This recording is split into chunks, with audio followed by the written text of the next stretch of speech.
The Hard Chargers pack for EA Sports WRC may full well be the final piece of content we get for the title. In this video I'm going to talk about what's in the content and give my thoughts and feelings about it, as well as EA Sports WRC moving forward. Firstly, what's in the new content? We get 2 new full-length stages, one in Sweden, one in Greece. The Umeå test, which doubles up as the power stage and also has a shorter Umeå sprint, as well as the Harvati test from the Acropolis Rally.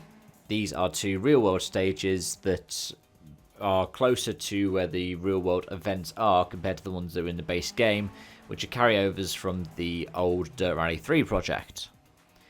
In addition to that, we get technically a new car class with Rally 3, and that is thanks to the addition of the Renault Clio Rally 3 to compete against the Ford Fiesta. We also get 2 new Rally 4s, a Renault Clio and an Opel Corsa, 2 new World Rally cars, the Ford Focus WRC 1999 and a Hyundai i20 Coupe WRC 2021, as well as another historic class car, a H2 rear-wheel drive, the Ford Escort RS 1600 Mark I. It also boasts 18 official liveries. That includes the ones for the cars that have just been added, as well as some pretty nice bits and pieces as well, such as a Craig Breen livery for 2015 for the 208 T16, a 2001 Seat Cordoba WRC livery, and another one that stands out for me, the 206 from 1999, or even 2 Mark II Focus RS Rally liveries, 2006 Marcus Grunholm and 2010 Matthew Wilson. There'll also be the Moments mode stuff that's added in as well that you can talk about another time. Those are the different scenarios that you can play in. But before I break it down and have a look at the cars and stages individually, if you do enjoy this video, do let me know in the comment section down below. If you did like it, please hit the like button. If you want to stick around for more things to do with sim racing, as well as talk about the real world of motorsport, I upload new content here every day in a blend of long form and short form content, as well as the occasional live stream. So I'm going to lead off with the cars, because for me, the cars are the ones that stand out the most from this. It's really cool to have the i20 Coupe WRC in there, and it joins a really competitive class of cars where each of them does something slightly different. I'll talk a little bit more about what's missing towards the end of this video, but it's nice to have, what is it, we have now 3 of the official cars and one that didn't make it to the WRC, which was the VW Polo. The Focus 1999 is also nice to have. It's a car that isn't particularly represented that much in Sim Rally. The last time I can think of it being included would probably be Seb Loeb Rally Evo. But before that, you're going back to, I don't know, maybe Colin McRae Rally 2003 and Rally Championship Extreme. The Clio Rally 3 is a great inclusion to have, especially in a Rally 3 class. It's one that I've been wanting to have for a while, though, again, I'll talk a little bit about it later on. I'm a bit surprised that we don't have the WRC 3 banner for that. Likewise, the Rally 4s are great to have. It's nice to have some more modern and up-to-date ones instead of just relying on, for example, the older class of R2 cars like we did for the previous Renault, the Twingo, and the previous Opel in the Adam. And when it comes to the Escort, I know we already have the Mark II and H2, but it's nice to have another classic rally car. I could honestly see the case, though, of making a H1 rear-wheel drive, and in addition to that, maybe chucking in stuff like a Volvo Amazon. You know, go proper rally trophy vibes. As for the stages, I mean, the one that I prefer is probably going to be the Umeå test, but that's because I wanted to have a Umeå-based Sweden stage.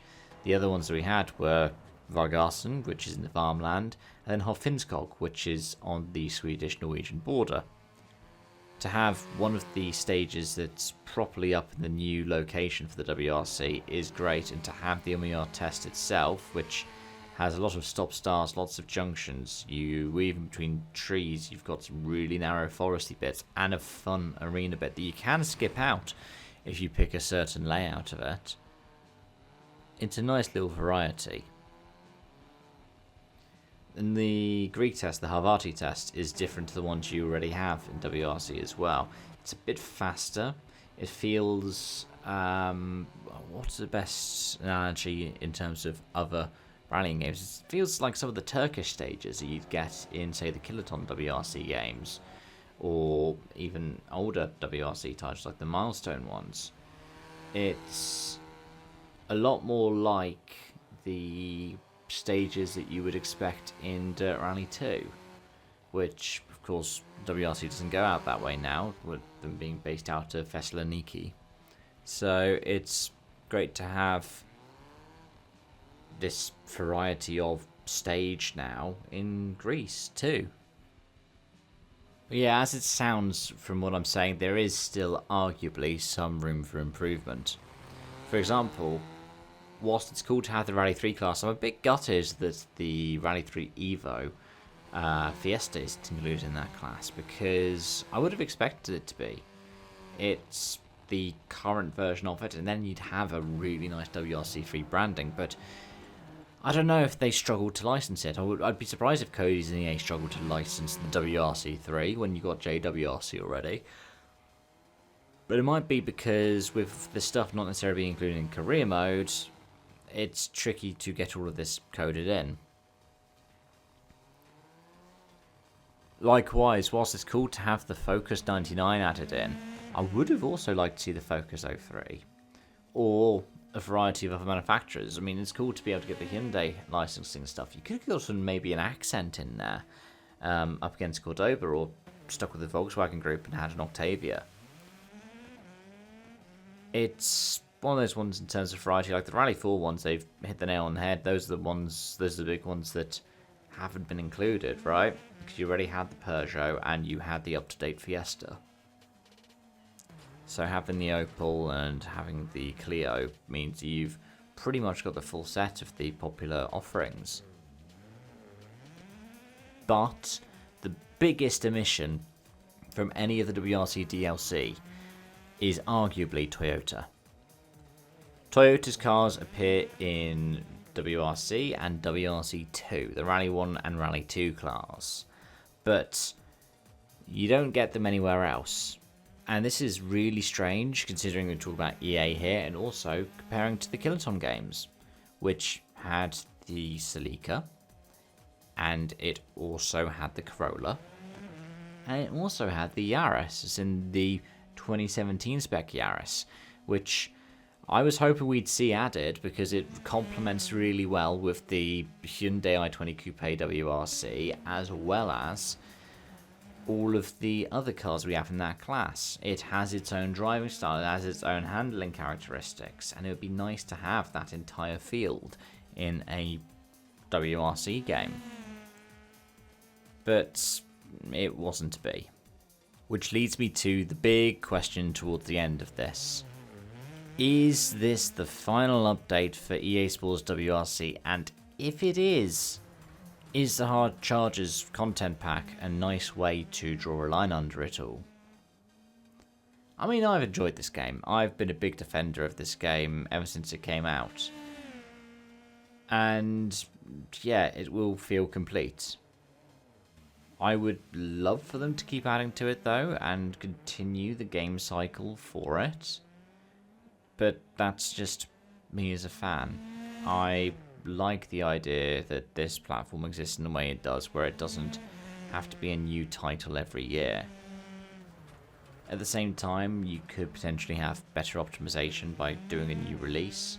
I just hope they carry over all the content that we've already had, the wonderful, wonderful content we've already had, and just add to it some more. Make the file storage a bit more efficient so it's not an over 100 gig game.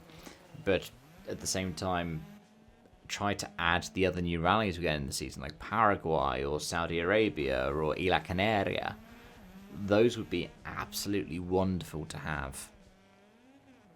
It's been great to have so much additional content added to EA Sports WRC, and it makes it feel a complete game. As somebody who got the original Dirt Rally in early access, who pre-ordered Dirt Rally 2, I've seen these games evolve over the course of their cycles to the titles that they have been at the end of them. And I get that same kind of feeling of completion with EA Sports WRC. Whilst it would be nice to continue the story of this cycle and to see it all the way through to 26, so then 27 you get a new title. If it's not to be, it's been a fun play. I've got a good couple of 100 hours out of it. But anyway, those are just my thoughts. Let me know yours in the comment section down below. And on that note, thank you so much for watching and joining. Until next time, it's bye-bye for now.